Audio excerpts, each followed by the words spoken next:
Hello everyone. This is the 7th part of the story Game of Thrones, The Prideful One. Chapter 37. The battle began soon after my battle cry, with me galloping quickly through the enemy lines, cutting down as many Dothraki as I could before they could react, using my shield to block the arrows coming at me. This was hard because I had to focus on two things, one fighting, which was easy by now, and two making a connection with the horses around me, and connecting with animals while doing something else was difficult. The difficult part was that I had to focus and I had to do it. That wasn't exalts easy while I hacked and chopped through the Dothraki lines, but I had to make a connection with their horses, and one by one I started to succeed in doing so, just to find something troubling in my plan, something I haven't considered before. And to be honest, I should have had, because so far every animal I had bonded with, I had done it in a controlled environment. I never tried to control an animal in a panic state, while in battle, and while these horses were indeed hearing my voice, they were in a state where they couldn't understand my commands, and by the moment my commands managed to reach them out, it would be already too late. So in the end, there was no other choice. I would have to kill the Khal and force the remaining warriors in the khalasar to submission. Locating the Khal was easier than I thought and expected, because in their culture, the Khal looks for the leader, in this case me, and tries to kill him to prove his superiority and strength to others. He would do the exact same thing with other Khals. And like a do-bill, he appeared, the Khal, of this small khalasar, riding valiantly towards me in the heat of battle. Not wanting to let the poor Khal wait, I dashed forward charging at him, while cutting several riders as they got on my way until we were a few feet apart, and like thunder, our swords clashed together. He tried to cut me, but I smiled as I jumped in the air, decapitating his horse in a single swing. "Submit or die," I said in Dothraki. "We ride for battle, we die in it." The Khal spat as he rushed towards me with his curved blade. With a sigh, I blocked his first blow with my shield, and dodged the second by taking a step to the side. I continued to dodge as I felt very well how the battle would end. I could see it clear as the day. He was going to die. It was time to end this fight. As the Khal brought down his curved blade, I took a step forward, bashing his arm down with my shield with enough force to break his arm. Before he could regain his composure, I took another step forward, cutting his head.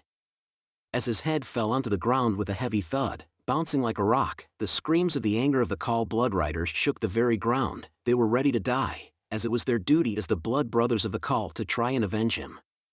The two blood guards or blood brothers rushed to me, swinging their blades wildly. I simply decided to dodge the first set of attacks, before delivering a cut on their stomach with a single swing. The cut was deep enough to make part of their organs spill out, covering the grass with the red scarlet color of war. "Submit or die," I shouted in Dothraki with Almighty. The khalasar stopped cold for a moment.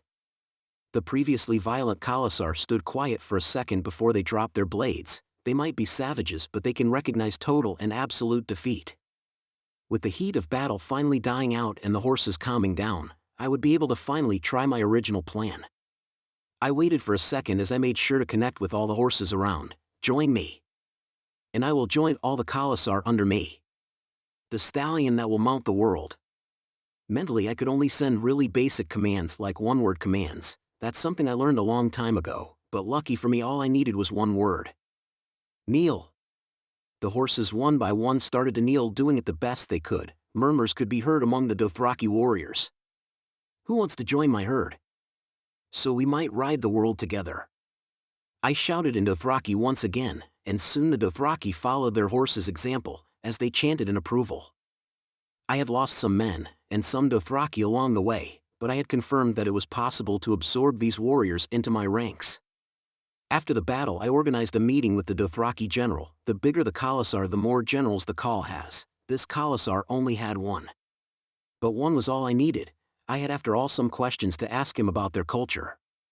Especially if they had any holidays where they would reunite in their city. If I had all the Khals in one place, without war and blood, I would be able to connect to their horses and possibly absorb all their forces. Unfortunately, the general said they don't have holidays and there had never been all the khalasars in the city, but that the city is ready should that come to happen. He did share valuable information that the books about them didn't have, apart from the obvious that the Dothraki follow the strong, but to be considered strong you need to kill the Khal ruling the khalasar. Only then the khalasar would accept you. Something I already knew, but then he started sharing things I didn't know. that while they didn't care what race was their leader as long he was strong, they did care about their call representing their culture to a degree. For example, they thought because of my armor and horses that I was going to sell them as slaves should I win. He said that if I had at least painted my horses they would have surrendered after their call died without waiting for my shout, but because I didn't show any inclination towards their culture or ways they just assume I was there to hunt them or slave them. So with that in mind, I had one thing to do, paint my horses. That of course was a null point now that I had Dothraki riders, which would very well represent their culture while fighting. Go and keep the Dothraki in line, no killing or raping, I ordered in Dothraki as I left to see the injured. Yes, Khal Ronard the general left without questioning my authority or even hesitating. He didn't seem to care that I killed hundreds of them today. We had lost 200 men, while the Dothraki had lost almost 350. The battle was fast and swift, but ultimately had great losses. And yet he was nothing but obedient. Their culture is so confusing yet beneficial for me. Shaking the thoughts off my head, as I walked into the medical area, my eyes were immediately drawn to my father on a bed, with a deep cut on his chest. I couldn't help but chuckle dryly, because like Daenerys said he was paying for his betrayal in blood, he rode with me into battle without me even knowing, and almost died. Ignoring him for a second, I started to see how many men we had in the medical camp, and I could count around 200 men, counting the recently added Dothraki. We will need a week before the majority of these men are able to move again, one of the doctors I had hired in Pentos said. Very well, I nodded. I'll give you 10 days, but if you need more let me know. Now it was time to see how my wife was doing and then take a long bath. Did you get hurt? Daenerys asked as she entered the medical area with a worried look.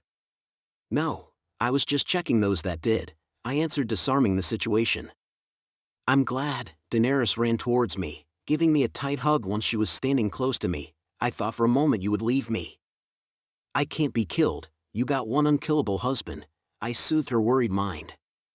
Later that night, after taking a long bath with Daenerys and messing around with her for a bit, I dozed off into the realm of slumber. I had of course worked out quite a bit today with the battle and the sex, so I needed to rest, but as soon as I closed my eyes, it was as if I opened them inside the nightmare I had some time ago again. Snow everywhere, covering every inch in the area, the blizzard freezing my very core. This is odd, last time I didn't feel this cold, I muttered as I tried to see what this vision wanted to show me. You said you can't be killed, care to prove that? A voice colder than the winter itself and as unforgiving as hell said behind me, sending an involuntary shiver down my spine as I spun around like a startled cat. This time the man wasn't mounting the dragon and he was closer to me on a horse. He was still smiling, taunting me. I wanted to see who he was, but the howling blizzard made it impossible to see anything else but the massive dragon behind him.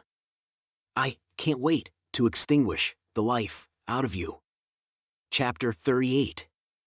This vision was out of place. What was going on? Perhaps I should just ignore it until my body decides to wake up, for now. But my train of thought stopped short because the blurred smiling figure started to approach me. Not really knowing if I could fight a vision, I ran to the house that is always here in my visions while taking the opportunity to see if I could recognize the new White Walker, but it doesn't matter how much the undead atrocity approaches me, I can't see anything but his silhouette and smile slowly moving towards me. Once inside the house I tried to pull my sword, getting ready to fight should the undead beast enter the house, for this might be a dream, but I wasn't going to go down even in the dream realm without a fight. But before I can even grasp my blade, a nightmarish creature is rising on its haunches, stops me, holding my arms tight with a bind of shadows. I get a glimpse of the creature that seemed to be made out entirely out of shadows with a bizarre collection of sharp claws and teeth. The creature pressed one of his clawed shadowy hands down on my shoulder, piercing my skin down to the bone. Caught you, a voice thundered inside my skull, seeming to come from everywhere around me. The voice is exactly the same as I heard a few seconds ago. I try to make a run for it, but I held it tight in place by the shadow.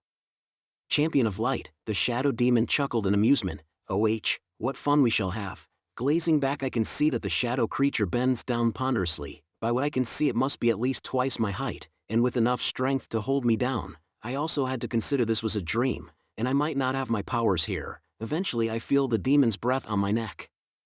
As his other hand snakes its way down my back, drawing blood, he pushes with the claw on my shoulder my entire body down. Slowly but surely I find myself being pushed closer and closer to the ground. Tired of this one-sided domination conquest, I dropped fast on the ground, taking his claw out of my shoulder as I rolled out of his grasp. Can you beat my champion? I wonder. Who will win, light or darkness? Good or evil? Life or death? The shadow demon chuckled in amusement as he continued to grow in size, non-stop swallowing the world around him. As he faded into nothingness, I can wait to tear you apart. Over and over and over again, so don't disappoint me. Fear, yes.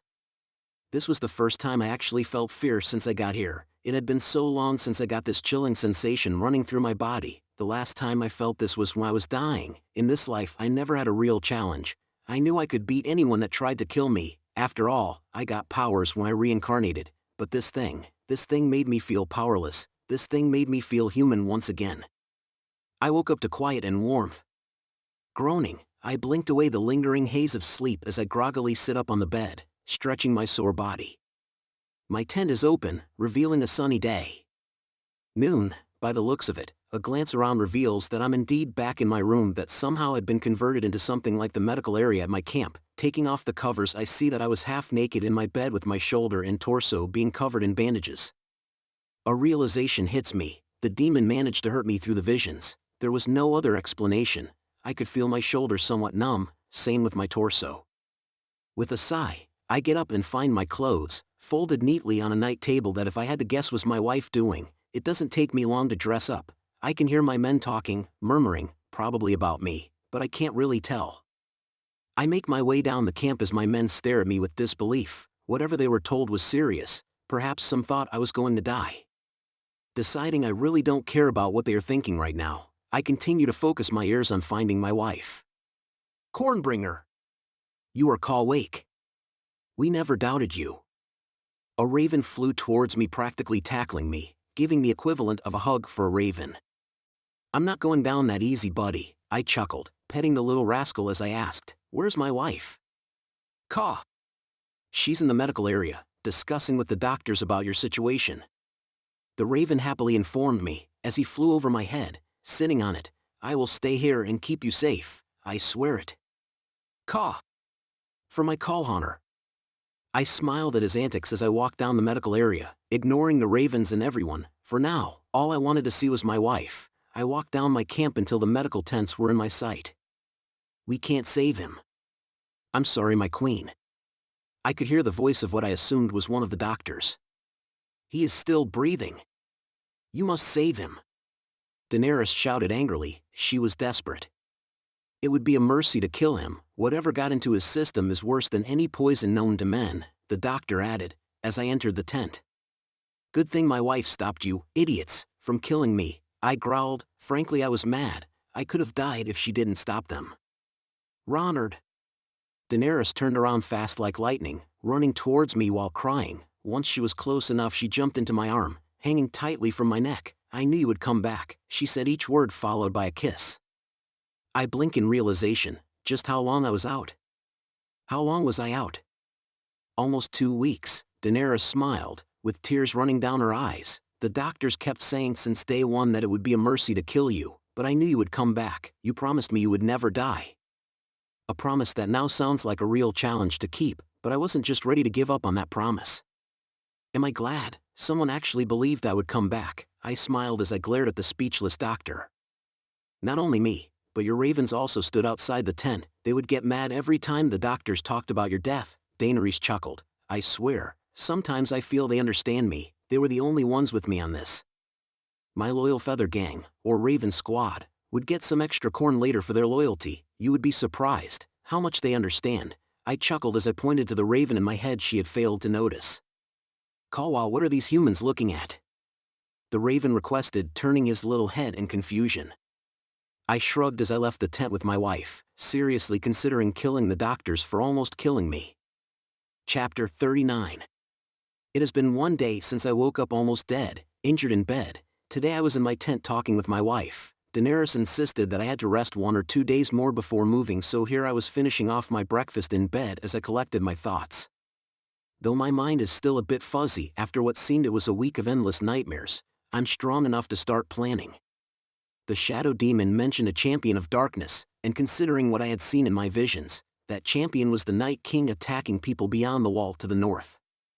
If this demon really chooses that thing as his champion, there's no doubt it won't be easy to defeat it now. This, of course, had something to do with my reincarnation. I doubt it's a coincidence, but the point is I won't win this like I thought I would. Who knows what a demon with that kind of power could give the Night King, maybe enough powers to match me. But, the Night King seemed pretty different, like a new person, so perhaps the champion of darkness was someone else. Who knows, but whoever it would surely bring me troubles. But no matter what, I will prevail, I will overcome this and show that shadow thing that I will not bow down, no matter how utterly terrifying he might be. No matter what I decide to do, waiting around in this tent on the plains of Essos isn't getting me any closer to defeating my one true enemy, the still unknown champion of darkness. All I knew was that he had a connection to the White Walkers and that at one point he would be there to fight me, but either way, thinking about it was not going to fix the situation, so it was time to stretch my legs and venture forth. Being scared is not a reason to stop moving forward. Fear is something all humans must overcome, and right now is my turn to overcome this. Taking a deep breath, I decide to head over to the war tent where my wife was at the moment, discussing with the generals in my army strategies and logistics. With a smile I take a seat across from her with a teasing smile, earning a faint smile from her as we both dismissed everyone in the room. "Morning, my queen," I smiled. Seeing her taking charge was kinda sexy, so I decided to give her a kiss for being so diligent. "How are you feeling, Ronard?" Daenerys asked after a moment. She then reached across, putting her hand on my forehead. No fever at least." "That's better, you really had me worried earlier, you know." I chuckled as I apologized. Last night she said that if I died, she would bring me back just to scold me to death and that I have to keep my promises, especially if they were made with a dragon. Daenerys smiled at that, as she sat on my lap. "Good. I'm really glad. But if you start feeling sick, or feel pain, don't hesitate to come to me. I need you." "We need you," she added, the last part touching her belly. I smiled at her. "Thanks." Processing information, analyzing data. "She's pregnant, are you certain?" I inquired with disbelief. Not entirely, but I have been late for my blood for a week now." Daenerys smiled. "It can be the stress, but it also can be that I'm with a child." A child, not surprising at all considering how much we share our bed. I didn't know exactly how to react. Was I supposed to be happy, sad, or scared? In all honesty, all this made me feel more determined to change this world for the best. No child of mine was going to inherit an earth full of crappy people and Resident Evil rip-offs. Maybe I was excited.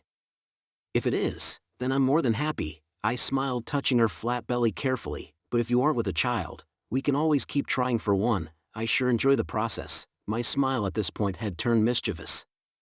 "My pleasure," Daenerys purred in agreement, leaning into a passionate kiss. "In the meantime, while we wait for confirmation, we can get to it. The doctor said is safe for most of the pregnancy." "Oh?" I chuckled. She had investigated to see if we could fuck during pregnancy. Dragons are not cold-blooded at all, at least mine isn't. "You think pregnancy will stop me from mounting my bear?" "I'm a dragon, I mount the sky, nothing will stop me," Daenerys laughed. "Besides, I need my handsome teddy bear." "That's a compliment I can live with. Who am I, but a bear in the clutches of a dragon? All I can do is please you," I added, getting a handful of her ass with my hand. "Let's go to our tent, my king," Daenerys smiled, eyes full of carnal lust. I take the next couple of days to rest and occasionally fuck with my wife. Every day I feel better, and my strength is slowly returning back to me. Not that I felt weak, but compared to my peak performance state, I felt pretty battered. In the end, all I needed was 5 days of rest, and I was good to go, feeling awesome.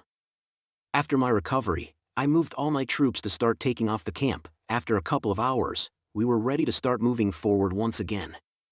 After all that happened here, I was standing outside our camp, ready to keep moving with my plans. It takes a couple of minutes so that my men can confirm they are ready to depart, and once again, we find ourselves on the road. After 8 hours of travel or so, I can see evidence that a bunch of horses were nearby. The grass looks like it was crushed, and my Dothraki confirmed someone was there, though the when was uncertain. We knew someone had crossed the path we were crossing. Deciding to see where this path would lead me, I continue to follow the trails. Maybe some Dothraki ran past here, or the Second Sons, maybe some merchant. Regardless of who, I was curious to find out, if they happened to be Dothraki, it would be a benefit for me. But I wasn't an idiot. While curiosity was driving me, I wasn't going to let that turn me into a brainless moron. The safest and most logical path to ensure I didn't walk into my own grave was to send my ravens to scout for me. Caw! We won't disappoint you. Ravens in formation. Caw! With that raven squad flew into the horizon, to see what was ahead of us. These little critters really made my life a whole lot easier. Without them things would surely be a nightmare for me. With my ravens on the job, I decided to move slowly, making sure to not advance too much in case they came back with bad news, so as to avoid being forced into battle if I wasn't prepared. Be honest with me, can you talk to those ravens? Daenerys inquired with puzzlement in her purple eyes as she approached me. In a way, half-truths weren't lies, at least that's what I wanted to believe. The less she knew about my powers the safer she would be, but a part of me wanted to tell her, what did I have to lose? She was my wife. She should be the one person in the world to know everything about me, as I should about her. That's not cryptic at all, Daenerys deadpanned, and to be fair she was right. I didn't answer her question, I just went around it, like a fox dodging a bullet. I suppose I owe a better answer, but later, I chuckled as I saw the ravens coming back doing some flashy formations as they descended. They had found whatever made these trails, and by the amount of time it took them, whatever it was close. Caw! Go go Raven Rangers, go go Raven Rangers, caw! Go go Raven Rangers, caw! We are some mighty morphin Raven Rangers. All the ravens sang in unison as they descend, every second doing even more flashy poses. Fair enough, Daenerys chuckled as she herself saw the raven flying like bullets towards us, but at this point, nothing that isn't you telling me you can speak with them will suffice as an answer. I mean, look at them. Chapter 40. My ravens had informed me that they had found a Dothraki tribe in the vale between the windy foothills of the east and the vast fertile fields of the north around 10 miles away from our location. From what they describe it, and I could gather, it was a small Dothraki tribe set in camp, of perhaps 800 or 900 souls, including the non-combatants, and for what I read and had found out thanks to my newly acquired Dothraki men, small tribes don't usually last long, especially if they don't increase their numbers in battle, usually, because small tribes form after a big khalasar breaks up after the death of their khal. They are left vulnerable to bigger khalasars. And apparently, that was what happened to the tribe I absorbed. Their khal died, and they broke up into 5 small tribes. He told me before that happened around 4 months ago, and he also told me his tribe was originally composed of around 6,000 riders. For all I knew, this new small tribe my ravens had found was probably at one point part of the same khalasar, because as my Dothraki said, it's not common for a small tribe to survive long. They usually expand or get absorbed. What are our orders? The newly appointed of my Dothraki riders asked. Prepare for battle. We are taking those bastards with us. I chuckled, as I prepared for the imminent battle ahead. If I could call such a thing a battle, they were pretty small, and this wouldn't take much time. And while Daenerys would be happy for me to stay behind, I couldn't. As per Dothraki culture, I had to ride with my men to battle. A khal must always lead the charge or at least be involved in the battle in any given way, the end point being that I had to be there, to show my people I was ready to die in battle and worthy of being followed. But, like I had expected, the fight was a massacre, many would say. I entered the fight cutting heads like I was cutting the grass. It was pretty one-sided. For one, they didn't expect us, and we completely overwhelmed them in numbers. Even my ravens killed some riders by gouging their eyes out while shouting, "Blood for the CORN." Frankly, it consumed more time to get to them than to defeat them and absorb them. The battle lasted roughly around 20 minutes before I completely subdued them. Like my last battle, they joined after I killed their khal and his blood riders. This time their assimilation was surprisingly easier. They saw that I had some Dothraki following me, and even with their limited information about me, they formulated the right answer. I was a newly appointed khal, a foreigner but a khal nonetheless. And while this time I didn't have to make their horses kneel to show them my power and make them believe I was their chosen one, I still did it nonetheless, just to be sure. After all, I had to ensure and ignite their fanatical and blindness loyalty. If they thought I was the stallion that would mount the world, they would probably follow me to the hell and back. So far, absorbing Dothraki into my ranks has been relatively easy. Of course, I had yet to find a big tribe, which I'm pretty sure will put up quite the challenge. Tribes like Drogo's khalasar that had over 40,000 riders, for example, they would crush me on a straight fight. But unless I was forced, Drogo and his khalasar would be the last on my Dothraki shopping list. Time to go back, I sighed, seeing my men finishing taking all the resources this small tribe had collected, that, of course, everything they had was mine now. After the battle, I went straight back to my temporary camp, where I found Daenerys waiting for me back exactly where I left her with the same worried expression on her face she had when I left. I couldn't really blame her, to be honest. Since the day I entered into that pseudo-coma, she has been overprotective of me. Even though I had told her multiple times everything was fine, she would not believe me and let it down. I suppose it was somewhat scarring waking up to my bleeding body that night. Her overprotectiveness went so far that today she had refused to let me go and fight, saying I was still recovering, but after a while and a long talk where I assured her I would be fine, and that this battle was nothing but a day in the playground for men, she relented.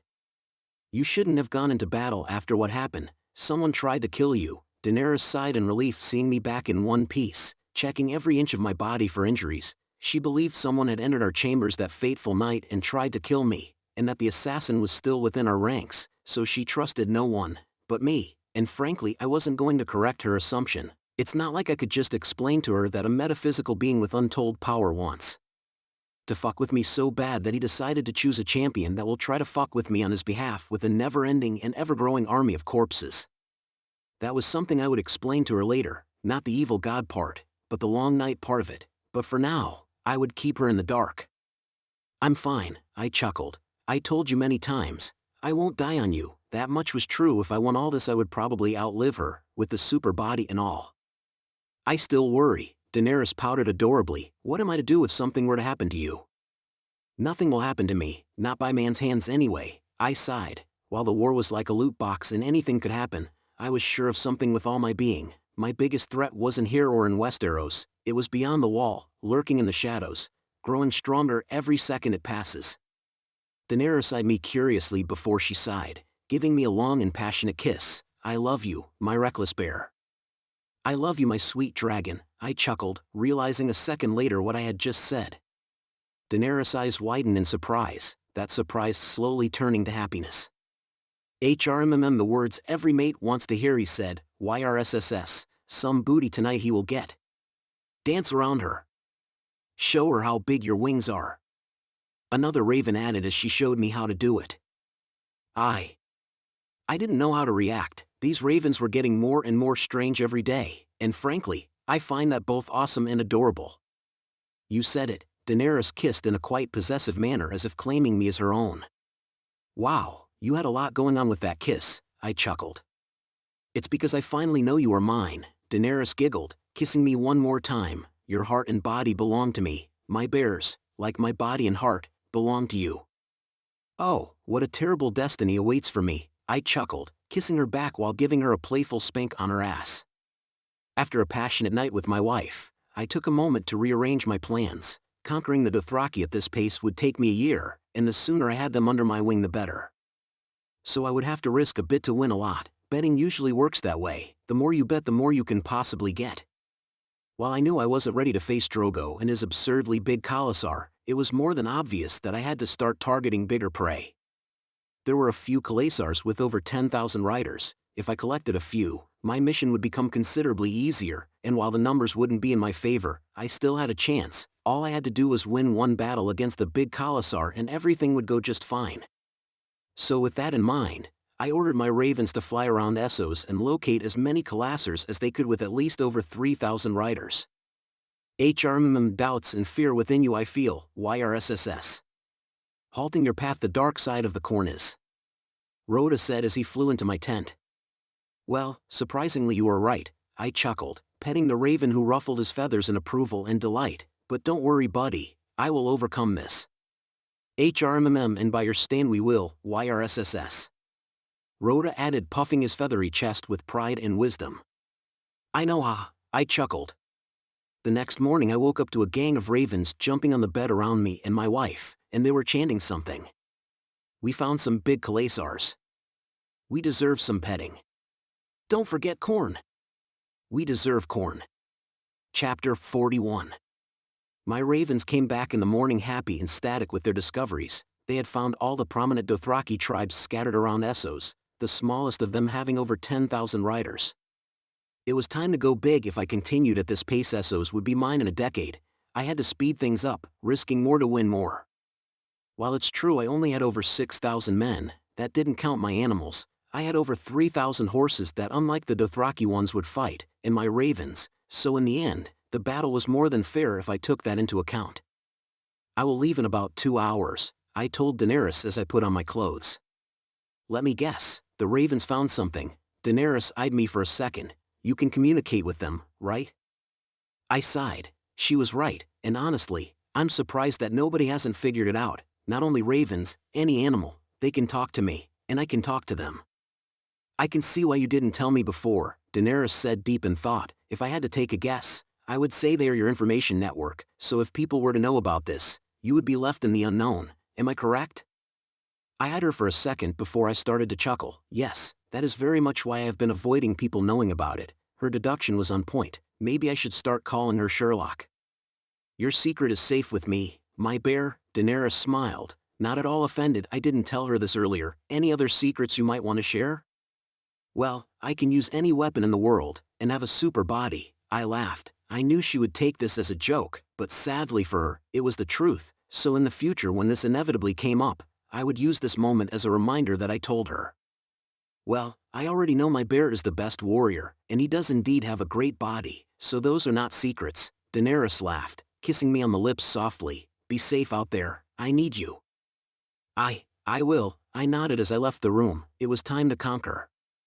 I left once again Daenerys with 500 men and some ravens to protect her. I also ordered her horse to basically be her bodyguard. It would take me 2 days to get to the Dothraki tribe I was targeting, but after winning against them, I would finally have the strength to fight the rest. I just had to win this battle, and everything would fall into place. All I had to do was exactly the same as I had done so far. Win. After 2 long days of travel and 1 to recover, I was mere miles away from the battle, and like me, the Dothraki knew I was approaching and were already riding towards me. This didn't come as a surprise, for my ravens had told me in advance, but it hardly mattered. It was time to fight, so shouting a battle cry, I rode into battle with my men following close behind, and my ravens flying above me. For the corn! My ravens shouted in a powerful caw as they charged into battle from the blue skies. For the Atlas! The horses shouted in a mighty battle cry as they galloped to destroy my enemies. As we approached their troops, I ordered my ravens to attack the Dothraki first, taking into consideration their flying advantage. It would undoubtedly disorient them. With their orders read, my ravens took the mission to their heat, and soon I saw the feathered warriors made their way towards the fierce nomads with a battle caw, trying to push them off their horses. The riders tried to slash them away, trying to kill my ravens, failing for the most part, as it was hard to cut something so small. While moving, taking their struggle to fend off my feathery friends as an opportunity, I commanded my cavalry to attack the Dothraki with all our might, with loyal horses trampling as many Dothraki as they could with their strong and powerful hooves. Some of my Dothraki riders were shouting in happiness, saying that I had blessed them with the honor to fight with their horses like this, fighting like brothers, they said. After that, the battle continued for an hour, or with me every now and then commanding my archers to shoot down their men. I would see many riders and horses fall wounded or dead to the ground to the arrows they were receiving. I was during this trying to find the call, but in the end, it was the call that found me. He rode towards me with a happy expression. I saw him covered in the blood of my comrades, galloping proudly on his horse, with his curved sword in his right hand, and the head of one of my men of his left. I am Khal Moro. I will take what is yours and make it mine, Khal Moro said with a smug expression, throwing me the head of my I am Khal Ronard, and unlike you, I will take what's rightfully mine, because all of you belong to me, I said with a faint smile as I added a taunt. Come, little filly, I will end you.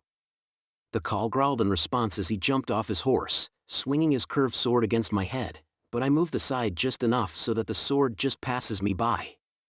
Try again, I chuckled, making him glow red with anger.